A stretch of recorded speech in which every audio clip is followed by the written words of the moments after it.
posko kesehatan bagi para pengungsi korban longsor Kampung Gintung, Desa Cibenda, Kabupaten Bandung Barat. Mereka mengeluhkan berbagai penyakit yang dirasakan pasca longsor.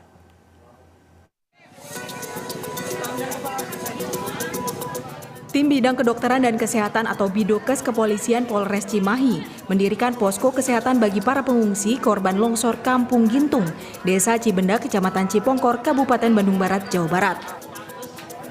Posko kesehatan dibuka selama 5 hari di area posko SAR bersama di SDN 1 Cibenda. Sedikitnya 50 pengungsi telah mengunjungi posko tersebut. Banyak pengungsi yang mengalami berbagai keluhan sakit atau hanya sekedar mengecek kesehatan saja.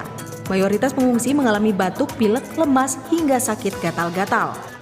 Hari ini aja sekitar 50 orang dengan 22 orang yang kita hanya tensi untuk cek kesehatan dan 28 orang yang periksa dengan kondisi keluhan.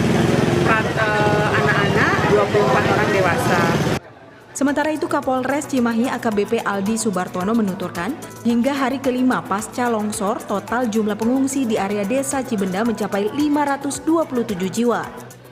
Pengungsian, sesuai dengan data yang ada, ini masih sejumlah 527 masyarakat yang mengungsi, mengobati warga yang mengungsi di lokasi ini, termasuk warga sekitar juga. Ini juga kita berikan layanan kesehatan. Keluhannya sebagian besar lemes, kemudian gatal-gatal. Nah, kita juga sudah menyediakan obat, ya, vitamin dan sebagainya. Setiap harinya petugas kesehatan berkeliling ke ruangan para pengungsi untuk mengecek kesehatan terutama bagi para lansia.